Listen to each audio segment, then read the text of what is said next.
Well, thank you, Mr. Chairman and Ranking Member Cole, and actually to everybody on the Rules Committee for considering my amendment. I want to talk today about Amendment 42, which highlights how we need to focus on the economy. You know, this morning we learned that inflation is still rampant and hurting families. And the White House tried to spin this as good news and proof that inflation's easing, but Kansas families are still spending 8.5% more today than they were a year ago, and that was on top of 5.4% through July of last year. So we're seeing everyday expenses and necessities up for family members. Milk's up 15.6%, eggs up 38%, baby food's up 15%, bacon's up 11%, and gas is still up 44%. And the worst statistic of the day is the real hourly wages are down 3%. So President Biden and the Democrats are in this bubble trying to push the narrative that it's a strong economy, but Americans aren't really buying it because they can't afford it. As members of the Rules Committee and representatives of your respective districts, I'm sure you're hearing from your constituents that price increases and the impact they're having on paychecks are just crushing them. The American economy is suffering, and the policies from the majority are destroying the American dream.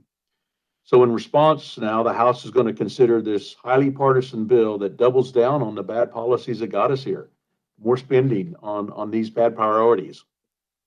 The bill that's being talked about, the so-called Inflation Reduction Act, doesn't really reduce inflation at all, according to the Penn-Wharton budget model and the Congressional Budget Office.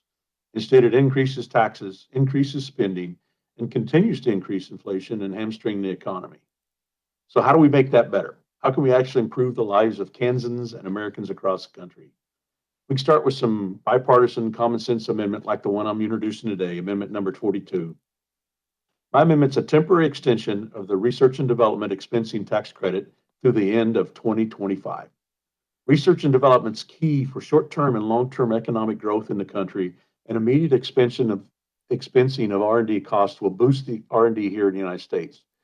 We know that where R&D occurs, it's critical for job creation and job growth. In the case of the R&D tax implications, full expensing was allowed through 2021.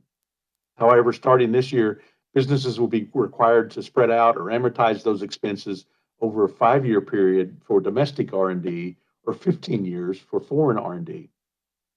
This spreading out of expenses will significantly diminish the near-term value and the likelihood of research investments, making us the only developed country requiring R&D expenditures amortized.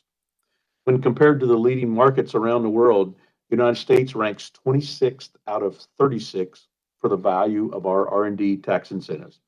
At a time when it's critical for our economy to become more competitive, spreading the R&D expenses would make us less competitive.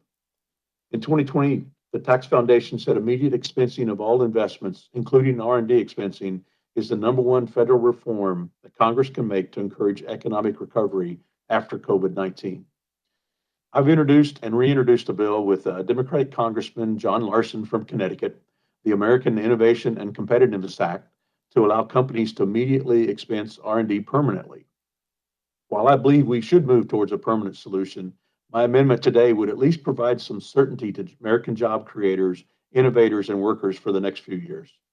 The National Taxpayer Union has called my bipartisan bill a no-brainer for passage, and I think the amendment today should be a no-brainer as well.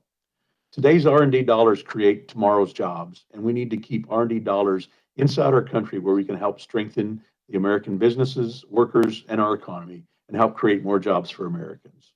So with that, I look forward to questions, and I hope you consider including my amendment in this bill. Thank you very much.